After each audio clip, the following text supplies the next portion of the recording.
Dr. Seth Farber is a psychologist, and it's a pleasure and an honor here to welcome him to the program. It's been far too long since we last did a program. We've done many over the years, and it's a real pleasure. Seth, so good to see you. Welcome back to MNN. You're beginning to be seen like one of the gang here. Yeah, thank you, Harold. One of our faculty members of high repute.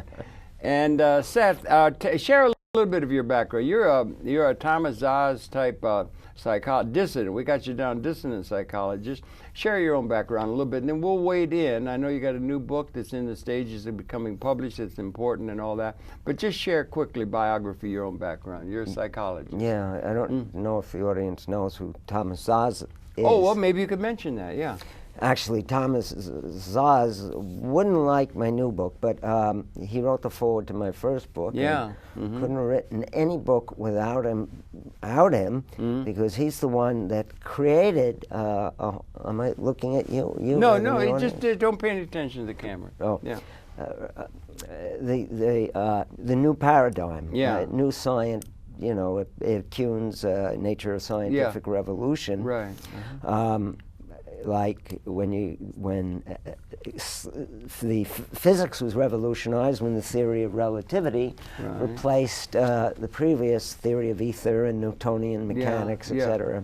Right. The mental health field was revolutionized when Thomas Szasz pointed out what now seems to me to be obvious, that there is no such thing as mental illness. You wrote a book called The Myth of Mental Illness, did you not? Yeah. Now, skipping up to 40 years after Thomas Szasz wrote the book. Also, Lang, is he worth mentioning in the same paragraph or something? Well, R.D. Lang? They, in the 60s, they were the two most well-known psychiatry critics of the mental health system. Psychiatrist, dissident, as you are. Yeah. Yeah, And of the canon. Lang became...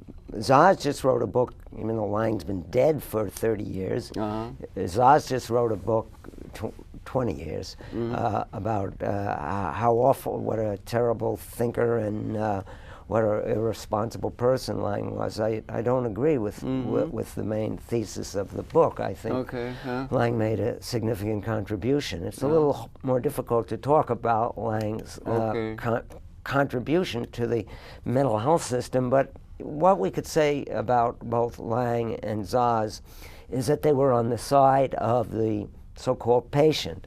Right. Now, as I say, Szasz's contribution was to argue that the mental patient, the so-called mentally ill person, was not, in essence, different than any other citizen.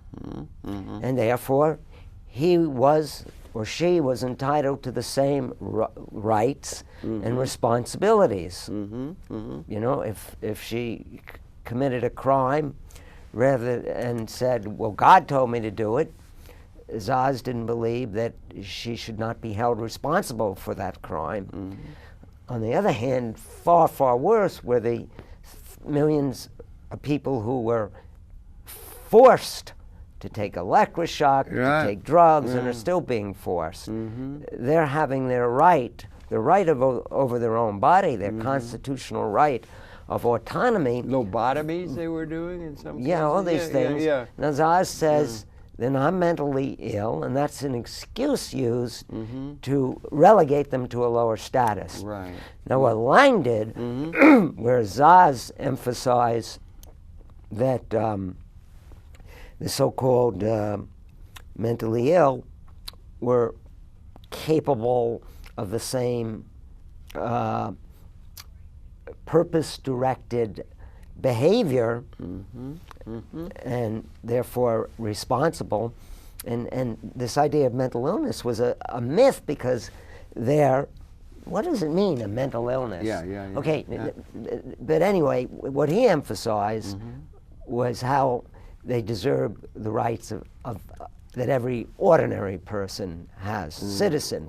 Okay. Now, what Lang did, and this, I think, is Lang's genius, is he emphasized really what was distinctive about this so-called schizophrenic. But instead of seeing them as inferior to normal people, he saw them in some respects as superior. Right. Right. I don't mean, superior in that they deserve more rights or whatever. They deserve equal rights. He believed in democracy, but they were more spiritually attuned. Right. Spiritually and what attuned. he really, and creative often. Creative. More creative. Yeah. And what he was hinting at and sometimes said in the book, The Politics of Experience,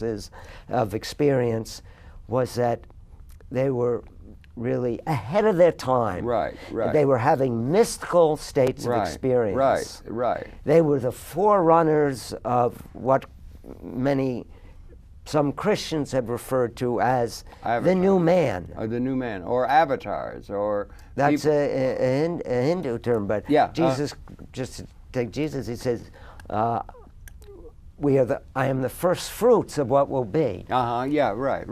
Mm-hmm. Or William Blake, or creative people that are ahead of their time and are on a different plane than the ordinary kind of consciousness. He saw them as normal. Yeah. Forerunners, as example, and that they were that was breaking into them a new consciousness, right? A kind of a vision of the future.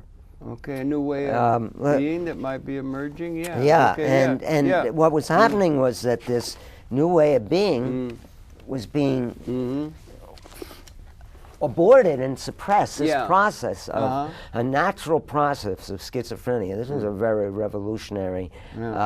Was being aborted by the what I call the mental death system. Of course, I became a psychologist in 1985, meaning I got my PhD in psychology. Right. And I didn't realize up until today how horrific. Well, I realized in '85, shortly after I got the PhD, there's no such thing as mental illness. Mental illness is a myth. Okay, now they have a new myth. Okay. And that myth is, now if I could find that quote, it's such a fascinating quote. They have a new myth that they're planting. Not quite a new myth. Well, but since the 90s they've been saying it's the decade of the brain. Okay, so, they say, really, as Zaza, anyone that's called mentally ill, they still use the term, is someone who's acting weird. They just deviate from normal behavior, from what we consider normal behavior. Now I want to say that many of these people who are out there don't trust the psychiatrist when he tells you you're schizophrenic. Many of you who've been told you are bipolar, that's a common one, are also having higher states of consciousness. Now you're also having very terrifying. If you read my first book, or my book... Which was the first?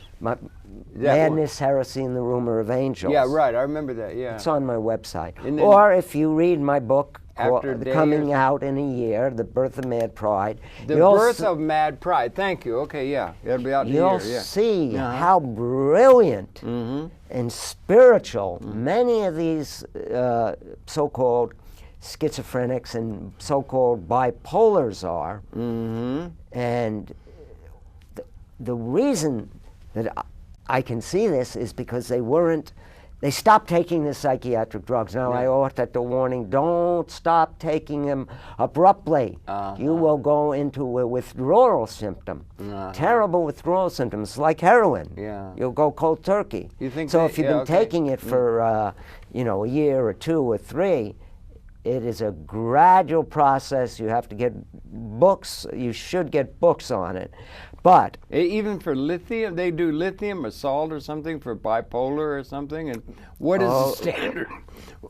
What's standardly prescribed now? I'm not sure what's standardly prescribed. Lithium is not. They used to have thorazine. They used to have all kinds of drugs that they use in order to deal people that have. That's another myth now. Okay, I'm behind the curve. I mean, it's not a myth what you said, but it relates to a myth. The myth being that the new drugs are better than the old drugs. Yeah, okay. Now the psychiatrists would defend to the death, with the Haldol and Prolixin and so on and so forth. Thorazine was widely Thorazine was prescribed? the first of the antipsychotics. By the way, people who are been labeled psychotic, now I believe you're really having higher states of consciousness. And many times these higher states of consciousness have two aspects. Okay. In that sense, in the colloquial sense, they're bipolar. Okay. The positive aspects, they have seen a vision of the kingdom of God, to put it in Christian terms. Okay, yeah. They have seen a vision of the divine life on earth. Yeah. They have seen a world, because this is really, as I believe, an idea in the mind of the divine, of God. Okay. And they have seen it very often. Yeah. They've experienced the oneness that could exist. You also wrote that but book. they've also seen hell. Yeah. Because hell is on earth. Yeah. Hell is what the people who are in control, the ruling elites and the ruling corporations are doing to the planet at this moment. Yeah. They did it in Japan. That was an avoidable. After about 1990 or so? I'm talking about the nuclear just accident. now, the one just now. Okay. That accident, the nuclear leaks were avoidable. The reason they leaked is they didn't have all the safety features they were supposed to. The reason they didn't have them is the same reason they don't have them here. They hired the wolf to guard the chicken patch. Yeah, we talked about that on the phone the other day. They had the regulators are all people who work for the industry. They work for the industry, and they're also working in terms of trying to minimize cost and that kind of thing, and trying to have a business model that can be profitable for the shareholders and all that. Well, not only profitable, Harold. These are greedy people. It's never enough money for them. Right. Now you'll hear people on TV who are entertainers who will say, they're in the top 1%. They say, I don't need Bush's tax cut. I'm prepared. I know I've been gifted by God. I've been given millions of dollars. Let them take money. But the greedy ones are the ones in political control. They will not allow there to be any tax cuts. Yeah, well, that's the case now. And Obama promised he was going to rescind Bush. Well, he diddled that out. He promised it again recently, saying he will not do that, but that may be just a bargaining chip he'll give away. I don't know. He procrastinated for 2 years. He could have rescinded the tax cut when the Democrats had a majority in Congress. Yeah, well, maybe, but he could have. He had a hard time doing it against the after 2010. But anyway, I was just thinking. Do you realize? I just thought about it today and everything like that. That it seems to be the case. You're well learned. You're well read on all kinds of subjects and everything beyond psychology and that. But 99.9% of the species that have ever existed have gone extinct. Did you ever contemplate that? 99.9% of all species that have ever existed have gone extinct. Yeah. So that, for instance, if we were on this planet 6 million years ago, what was to become Homo sapien would have been contained within a hominoid line called Australopithecine. There was no Homo sapien. There was something new. Yeah. There was then destined to be up that hominoid line something called Homo habilis. And then from Homo habilis there would be developing Homo sapien. And we all are the whole Homo sapien species, according to most of the scientific understanding and accepted scientific understanding, that we all evolved in Africa some 200,000 years ago. That brings up a point. So then what I'm saying is, do you think we may be at a moment of transcending 200,000 years of human experience in an evolutionary sense? Well, and if we are, could some of these things that people are having visions of within these altered states or the states they have be precursors to a future that is dawning strictly in an avatar sense that may be actually, in terms of the complete system of which we are a part, is a transformation that we're going through now, comparable to speciation?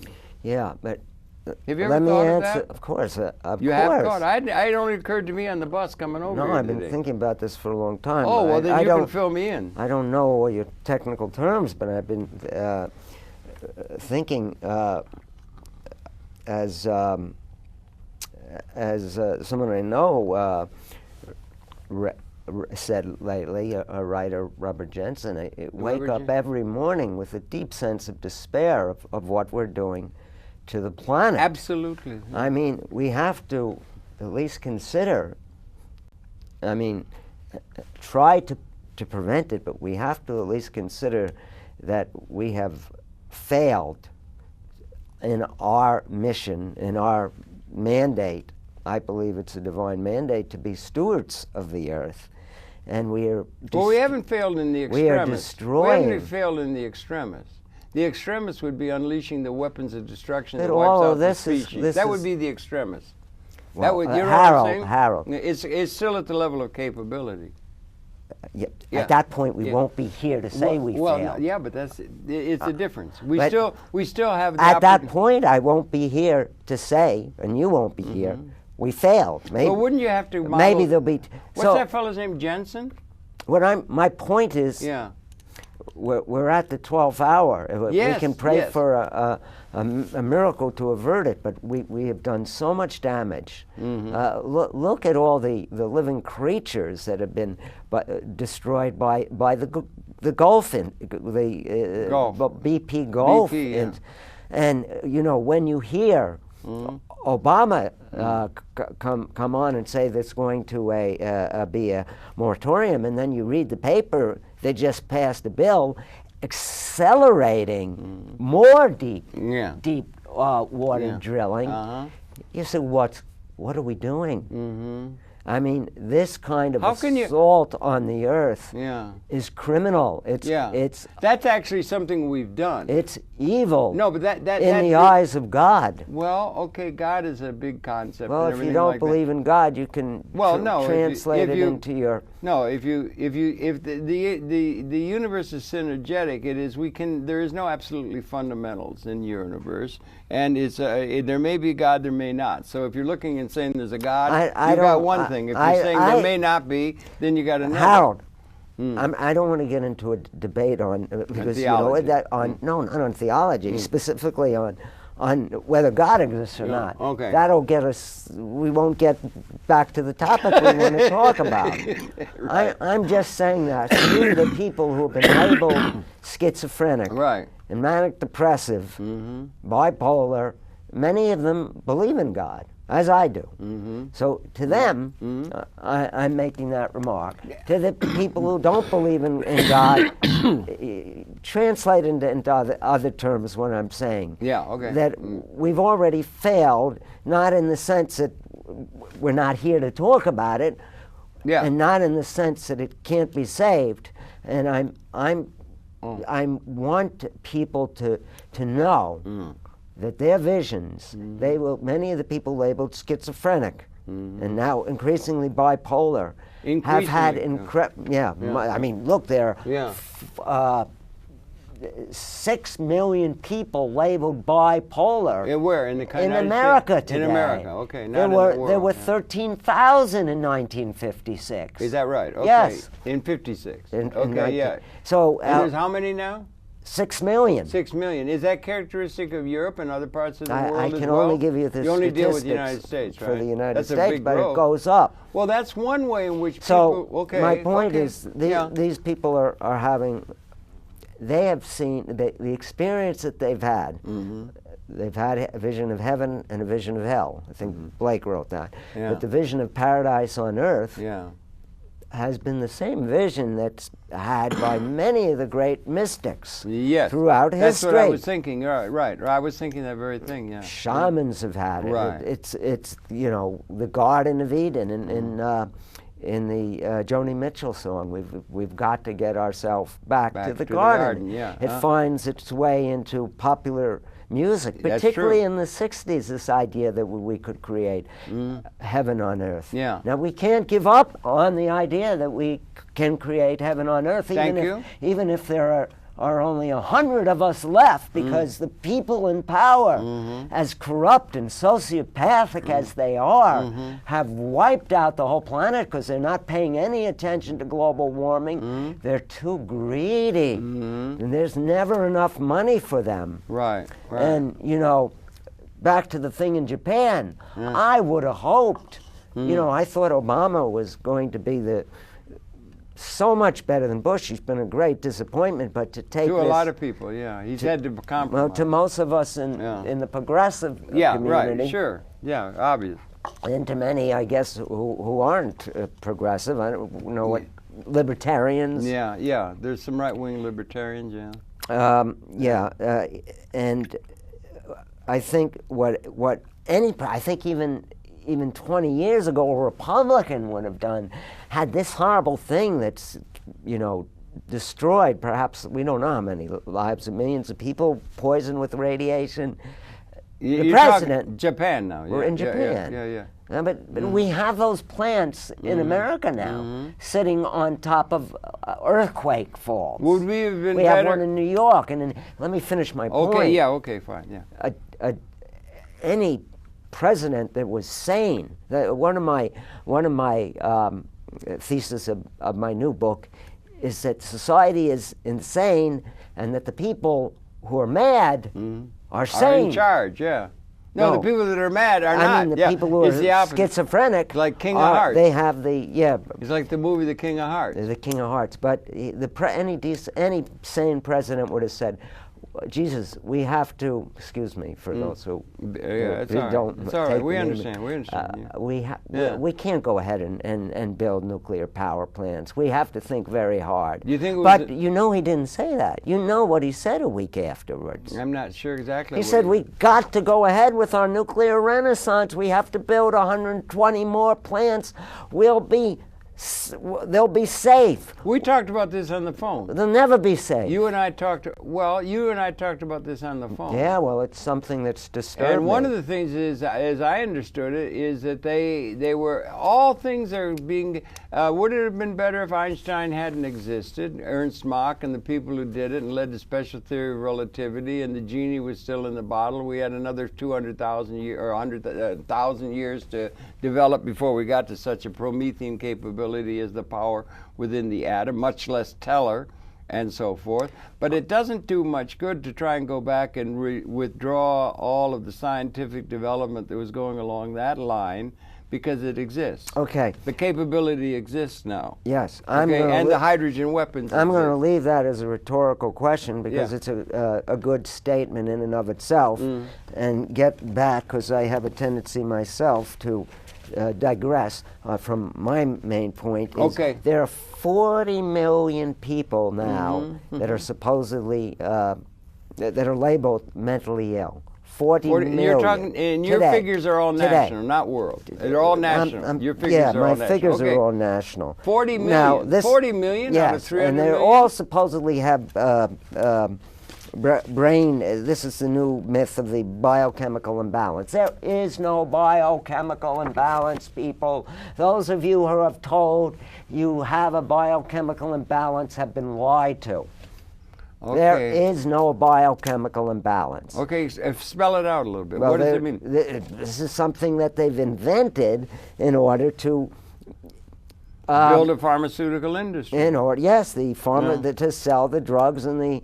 Now, if you look in the in-house organs of the psychiatric profession, you will find that, by the way, 40 million now, and there were 56,000 mentally ill before the era of the drugs in 1955. When did the era of the drugs dated? 55? We went from 56 to 40 million. Okay, now let me say, the mental death system is saying, we've made tremendous progress. Well, how come if we made tremendous progress, we've gone from 56,000 to 40 million? Now, How come? Well, how are those 40 million? That's an awful lot, Seth.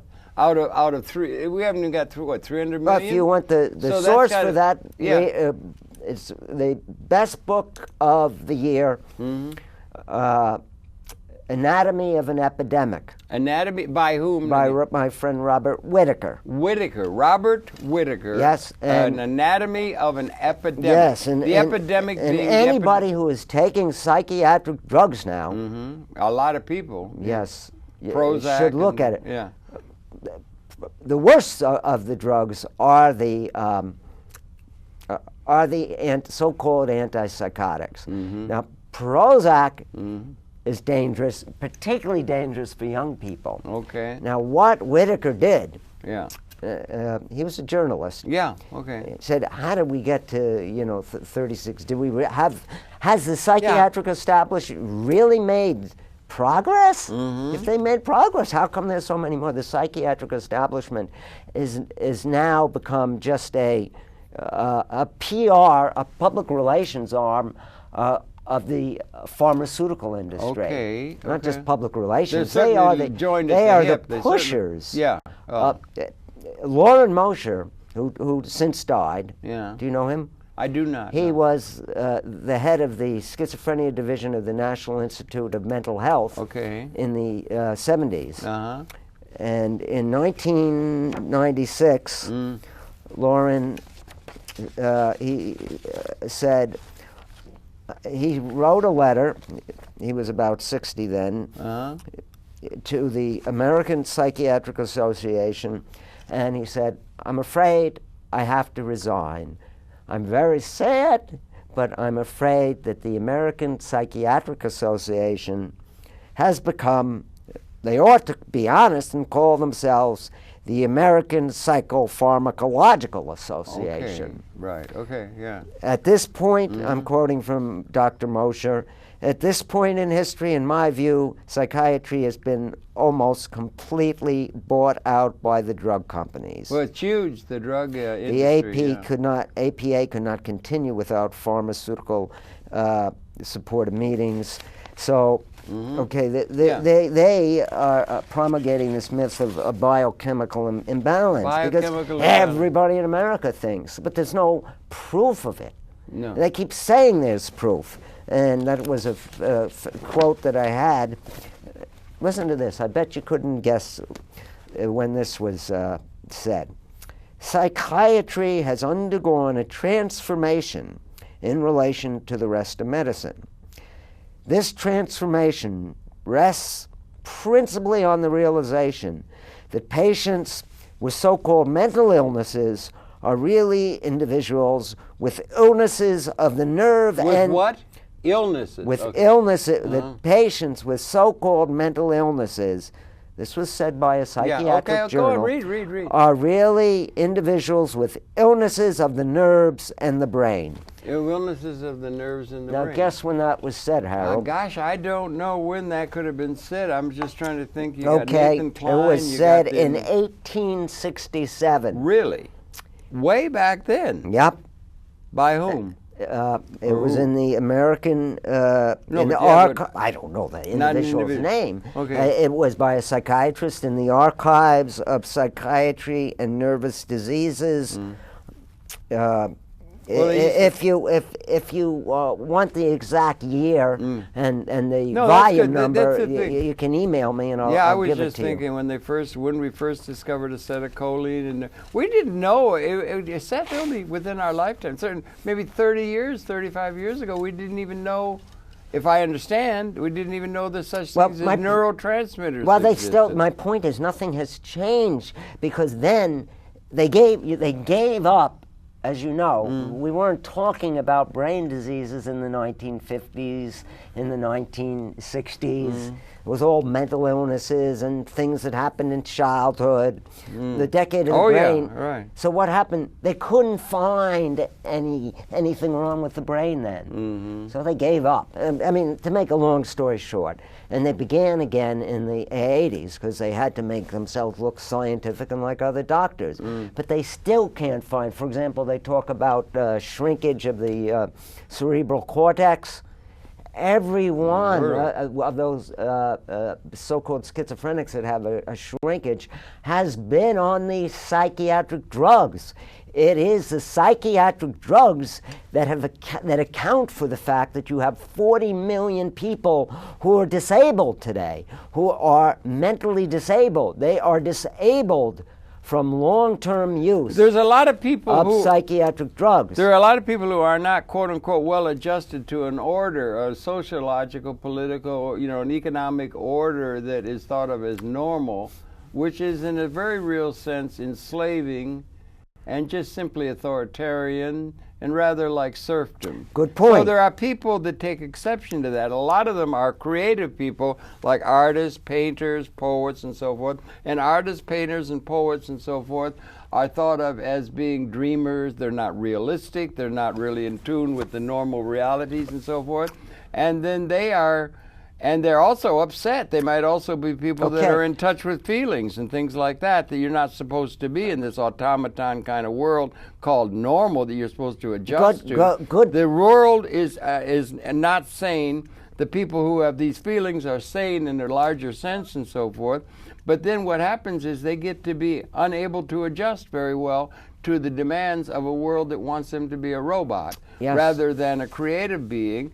And so and then what will happen materialistically, they will very often become poor, or they will become without means of being able to live, or they will be, like one flew over the cuckoo nest. There's all kinds of things that we can see for that. Good. And so one of the things that well-minded people who are, let's say, psychologists and so forth might say, well, look, these people can't be treated like the normal automatons that are being, routinely conditioned by the institutions. And so we got to have something so that we can get them into some sort of a condition where they can have reasonable amount of ability to live, even though they're creative. This is the theory. Let me finish. You've been talking. They can finish. And so let's just get a diagnosis that they're manic depressive. That's a good old one. Everybody could be that. Everybody's got moods and so forth, and we'll put them in that, and then they will be able to latch into the Social Security and get payments of money that will give them ability to have a place to live, and then they can live out their dreams or do whatever they do and everything, but at least they won't be starving on the streets. A lot of those might have been prescribed by psychiatrists who realize there's a creative person, a real human being. You can't survive in this society being a real human being. You have to be so let's give them a prescription, and then they'll get some money coming from the Social Security system. Maybe that's why you got 40 million. A lot of those people, a lot of artists, have been given that diagnosis by psychologists as a way of getting some money other than the stupid kind of distribution of income by the standards that you can't earn a living being a creative person. I agreed with your first point, okay. But I don't agree that the people are on from my experience, I don't agree that they decided to go on disability to get money from the government. Why? You don't think so? A lot of people just breathe. If you've got your rent and your food paid for, you get food stamps, you get rent and everything. God, that's great. You can write poems. You don't have to be concerned with being homeless. I don't think it's a small matter. You can't be sane, you can't be creative and function in this society. I agree with you. Okay. So you got to do something for them so they'll be able to have, those deers will be able to live, have, the rent. It would be nice, but stuff. The people who get on disability for years and years are completely vetted by the government. These are creative people who are usually... All you need is a letter from a shrink. Can I say something, Harold? No, but a lot of my friends are like that. You're filibustering them. You're not giving me a chance to say anything. Okay, I'm disagreeing with you. I think maybe 40 million has been done by very good, well-thinking psychiatrists that are sensitive to real human beings as a means of getting them some money. That's all. And it's materialistic, that's all. And some elemental security. There are 40 million people today, and I have met very few people in my practice as a psychotherapist. Mm-hmm. I used to have more, but thousands of people used to call me. Yeah, right, I know. Most of them had been disabled because when they had a spiritual crisis, mm-hmm. when they had trouble adjusting, mm-hmm. the psychiatrists came along. You know, there are very few psychiatrists that don't push drugs. And they put them on antipsychotic drugs. Now, what Dr. Peter Bregan, psychiatrist Peter Bregan, is that these drugs, and that's what I was saying before, when you find that the shrinkage of the cerebral cortex and areas of the brain is caused by the drugs themselves. Wow, that's interesting. I hadn't known that. Now, the bipolar, for example. Bipolar is widely used. Their children now estimate 2 million children who are bipolar. Yeah, and they've got that attention deficit disorder or something? There were 36,000. Yeah, now, it's not because the government says, come one and all and get disability. It's because these people are actually disabled. Well, let me finish, for God's sakes. All right. They are not disabled by their so-called illness. They are disabled by the psychiatric establishment by long-term use of different psychiatric drugs. Okay, that's a premise. The drugs that disable them, according to Whitaker's researches, that disable young children, because we're talking about people under 18 now, that you have between 1.5 million to 2.5 million who are bipolar in their terms, that are labeled bipolar. They start off, you'll find out, they start off being labeled depressed, and then they put them on like Prozac. And Prozac, we found, tends to make them go manic. Now, this depression is not an illness. There's a lot to be depressed about. That's what I'm trying to get at. That the society, who was it that wrote the Sane Society? Was it Erich Fromm? Erich Fromm. Erich Fromm, God bless him. The society is insane. If you're adjusted in this society, there's something wrong with you. Now, that's the point I'm trying to make. Yeah. And so the psychiatrists tend to be, a lot of the psychologists tend to be human beings. And they're concerned with the suffering and everything, trying to adjust to that.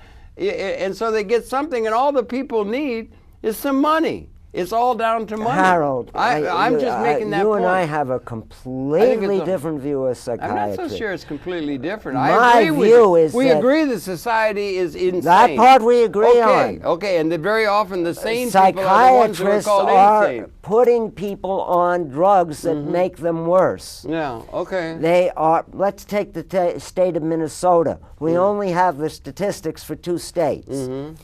1/3 of the people, of the psychiatrists in Minnesota are getting, and this was 7 years ago, I'm sure it's more now, are getting consultation fees from the drug companies.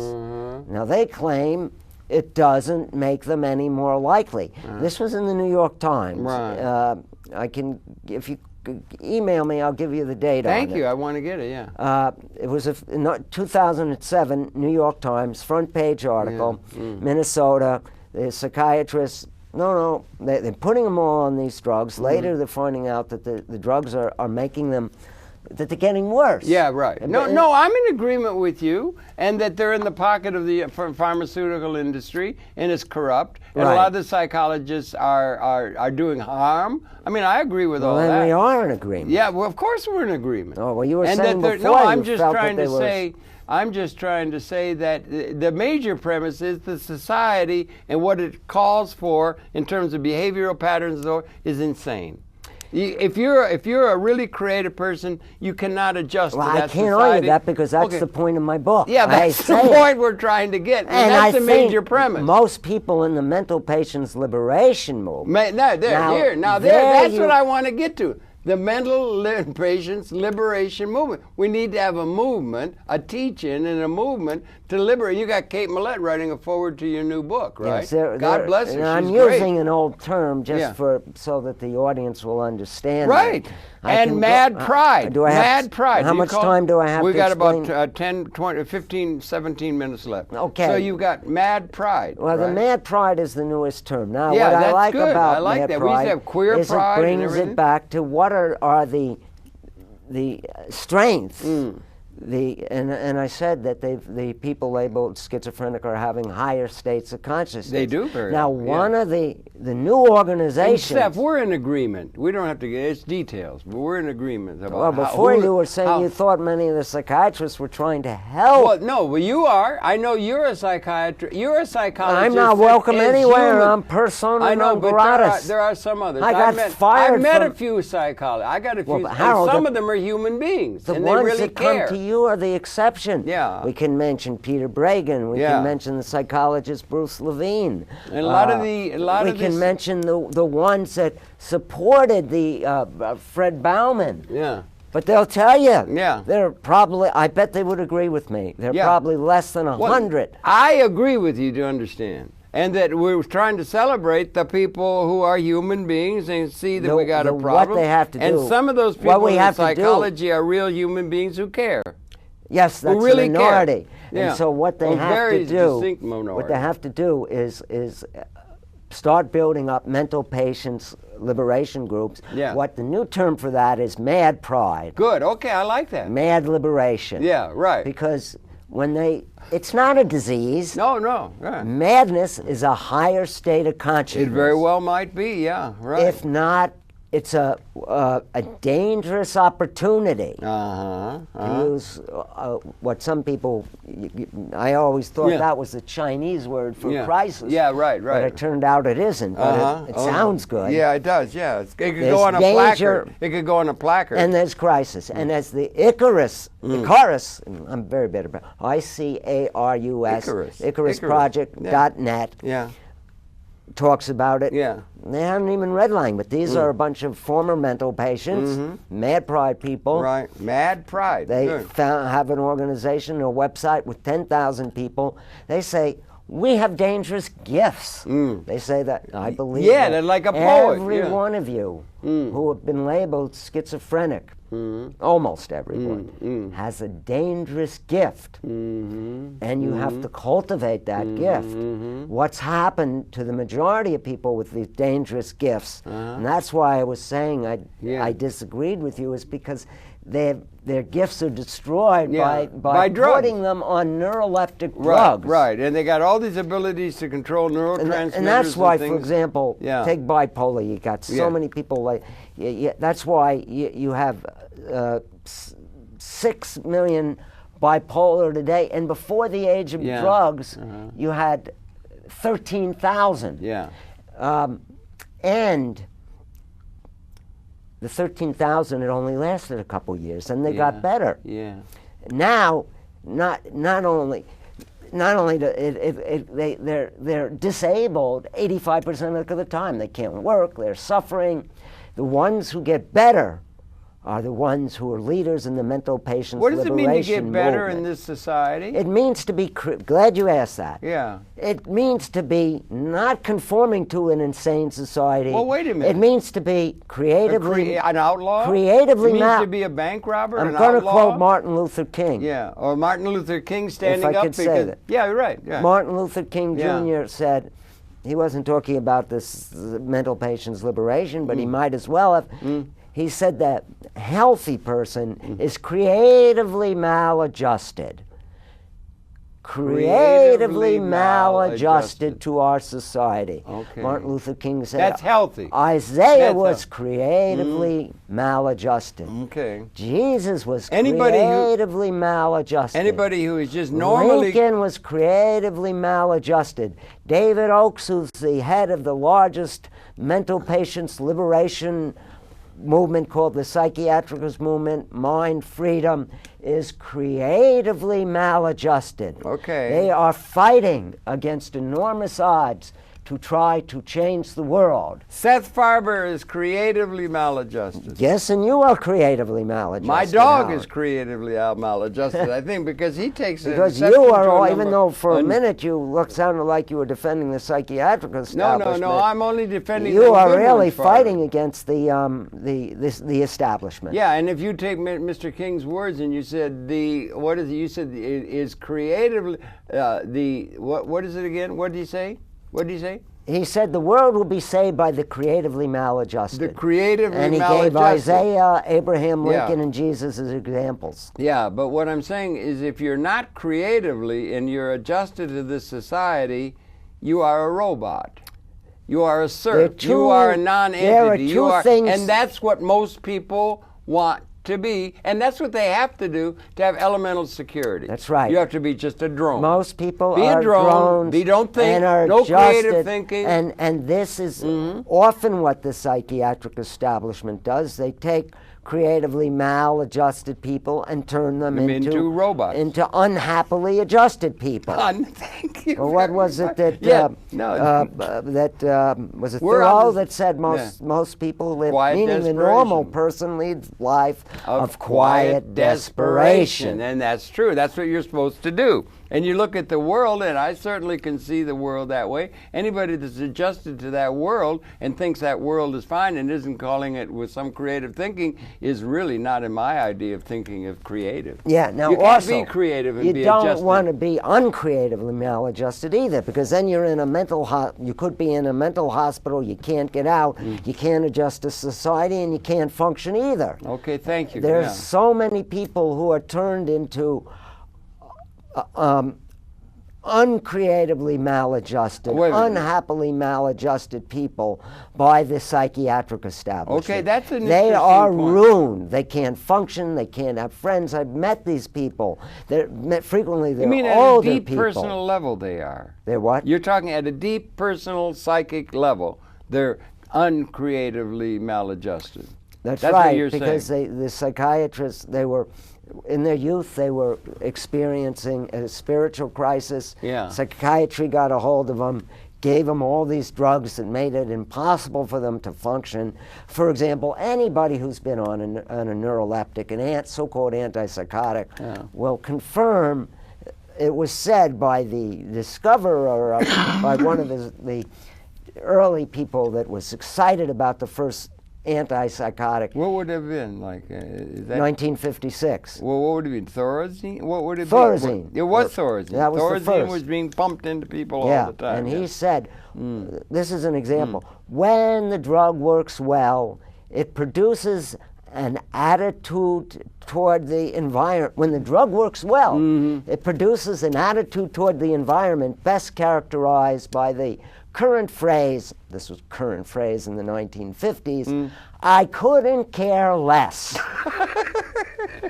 Many people who are on these antipsychotics, even today, even on the newer, better ones, will tell you, it produces a state of, I don't care. What me worry. That is uncreatively maladjusted. What they have to do is get off the drugs slowly. Because, and they'll read books about it. Now, but what Whitaker showed in this brilliant... But there's a lot of money to be made by pushing those drugs. They're like pushers. Right. They're like drug pushers. The pharmaceutical industry, a lot of psychology. They are making 38, the psychiatrists are making 38 billion. They were 3 years ago. It's probably higher. That's Whereas real in money. the 1960s, they were making only 2 billion. Oh, God. I mean, 1970s. That's a mark of how much damage they've been able to do. Saying we're in trouble. Have they been able to do any good at all? Is there any case that's ever been good by using the drugs in order to help a human being realize their full potential? I would say that there is no good comes from long-term use of, let me specify, of, I don't want to get in trouble, with antipsychotics, and no long-term, and no good use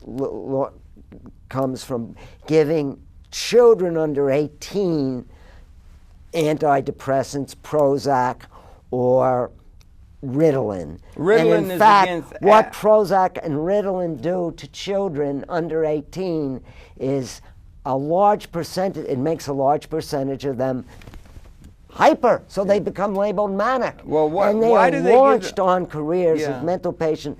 Now, when you said they make money, when you said they make money, the pharmaceutical what I'm saying, we got a psychiatric pharmaceutical complex. We have a state of what I call mediated cannibalism. Mediated cannibalism. Now, Szasz, Yeah. Thomas Szasz, Dr. Thomas Szasz, said that the psychiatrists were existential cannibals.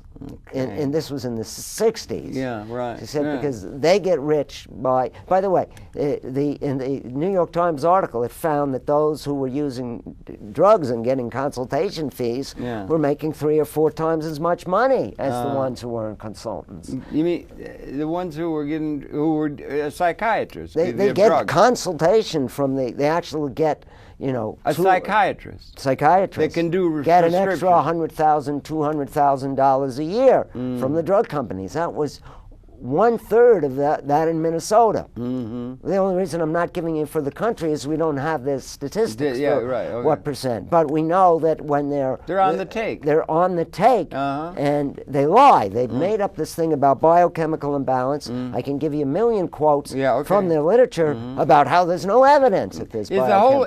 And this is why it's cannibalism, because they're basically making a living. If in 1956, before they had drugs, there were, what did I say, 56,000 people, 36,000 people who were mentally ill. Yeah, that's what you and said. And today there are 80, 40 million. 40 million, yeah. It's because of the drugs. It's because two things. They've obviously labeling more people, and two, the drugs that they're putting them on are so debilitating that they can no longer function. So this is how they're What making... does it mean to function? Well, I'll tell you that in a minute. I just want to define cannibalism. Well, they're okay, making, but I'd like to have that. What it means to be normal. I will answer that next. Because I think it all gets but back to the point economics. is, I don't get to answer one question. Well, and you ask me but another you go question. on and on. Go ahead. If you write it down, I'll write it down to answer it next. What does it mean to what? To be normal. Because before I answer, normally function. What does it be to be normal? Now I'll come back to that. Let me answer cannibal. Yeah. Okay. No, fair enough. Yeah. They're making their money by destroying other people's lives. Because they need more patients. When their water. market became saturated with adults, they had so many adults, they said, let's turn to children. Let's eat the children. Yeah, I mean, you didn't have, I think you had 1 out of 250. Before 1980, you had 1 out of 250 children on psychiatric drugs. Today you have 2 million. Well, they keep inventing new ways to alter neurotransmitter and uptake. Right. All kinds of things they can do, yeah. Now, they couldn't do that in the past. So they are making their living by destroying other people. And if the people all got well, they wouldn't have a market. What does it mean to be well? That's what I was asking you. Can you address the question? I mean, if everybody stopped smoking cigarettes, what does a cigarette company do? They go find clients, patients, people to smoke it in the third world. Yeah, China, they all do, yeah. In America, they're not stopping the drug company. So you can answer my question now. What does it mean to be functioning normally and well in this society? It means I'm going to submit the one thing that it means is that you earn a living. Yeah. That's the number one thing. It's economics above all else. Yeah. If you can earn a living, then you can take care of things. You're responsible. Well, now, Keynes said, and we're confronted with this thing since 2008, that we're going to be confronted, and Keynes said in 1930 that unlike other recoveries that have come after, right from the Great Depression and other recessions and so forth, and you get a recovery, that you're going to be confronted, the children. 1930, he wrote a letter to his grandchildren, the great economist. And he said, you're going to be confronted with something that's very hard to understand in their maturity, that it'd be now massive, technologically induced unemployment. The only way they have of distributing any capability of buying power to the people is for them to be a serf on the estate, where all the capital assets are increasingly responsible for production are owned by a tiny plutocratic overruling class. Everybody else, like a serf on a estate, have to do what they're told within a way, and that you're going to have unemployment. So that the fact that there are people, how are you going to distribute demand or buying power to the people so they will be able to serve their role as consumers and be able to clear the market of what can be produced by people without needing people to perform the long-term value of working at some creative job or some job that contributes to production. It's sociological and political and economic. And how are we going to deal with that? Yeah. It's economic, essentially. I don't think it makes it so unreal that there's some humanistic you're a psychologist, you're humanistic. A lot of the psychologists and people who are concerned with the least among us. Well, those are the ones you met. But I think there's more of them may have been diagnosed that way just to get at the Social Security disability payments as one lame way that we try to get something to people other than their earnings as a wage slave within a system that's drying up. That's a suggestion. The price of getting on the social disabilities. Well, it's because we don't have a proper way of distributing our economic system. We don't have an economic system that has a way of getting income to people. Is that you're taking some drug that they tell you is your medication that makes you unable to function. Some of those Harold, people can diagnose that, and they're not giving any drugs. They just diagnose it as a way to getting some way for real human beings to get money other than being a wage slave. I don't know any psychiatrist that'll do that. No, but they might do it subliminally or something. I'm just suggesting it. That it's really all economic. I know has been disabled by the psychiatric drugs. Yeah. Okay, I know that. Yeah, I know. And some people will do that, and there are some good people. You're a good person, and you're in the psychological field. I don't, I know you're a good person, a human. I'm not making a lot of money working in the mental health system. Yeah. And the people that do make enough are either famous, like Peter Bregan, and he does his most good in putting out his books, showing that drugs are harmful to the brain. Yeah. Well, I don't know. It's a whole march of science we started. We may be. But the problem. Only got a couple minutes left, so get a couple of things in quick. Well, the problem, about the unemployment. Yeah. I mean, so the whole society is cannibal. There's unemployment would be even more if the psychiatrists were not drugging people to make themselves rich. Right. If you look, what good does the military-industrial complex serve? It does. Well, it builds up people's bank accounts. It makes people rich, and it kills many, many more people. It's part of the insane system that we call sanity. And we need a qualitative transformation. If we get a qualitative, we may get a liberated order where people will be liberated to do what it is they want to do without being a wage slave. We may awaken from James Joyce called history a nightmare. So what's yours? We may be awakening of it. You got to get an economic system that's going to liberate the people and the ecology to realize good design for the whole system, and that may bring us into a new relationship in the universe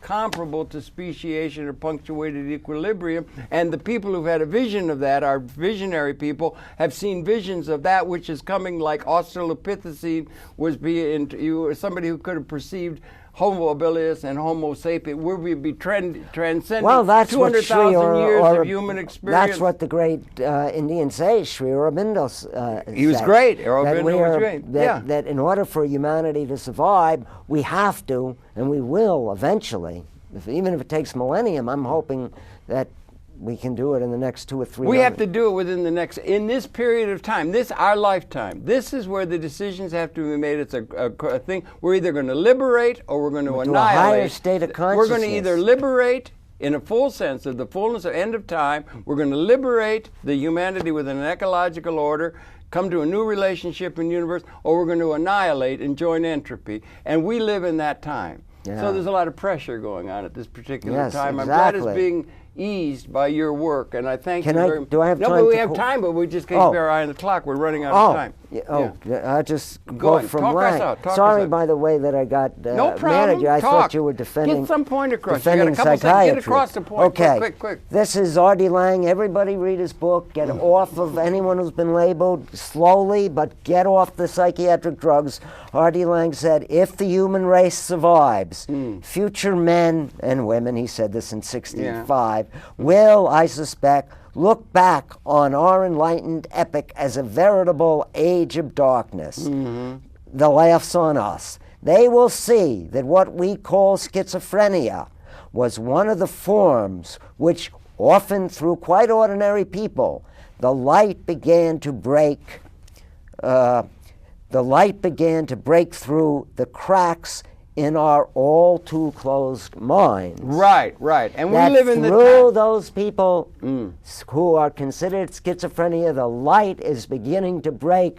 I want to form a larger organization. Mad Pride. Mad Pride. Yes, the right. birth of Mad Pride. The birth of Mad Pride, and pay attention. It started with the Icarus Project. Yeah. I have to give credit to that. Yeah. And it will continue. David Oakes is another one at mindfreedom.org. Yeah. And it has to become more of a Mad Pride organization. Okay, all for that. That's it. You heard it here, folks. Seth Farber Ph.D., Human Being Extraordinaire. His book is coming out in a year or so, greatly, and it's celebrating Mad Pride. Thanks for viewing. Thanks for coming in. I forgot Seth. to Really smile. good. Dina Well, told you me were to smiling smile. a lot. It was smiling through your warm human qualities, smile through everything, no matter what you said.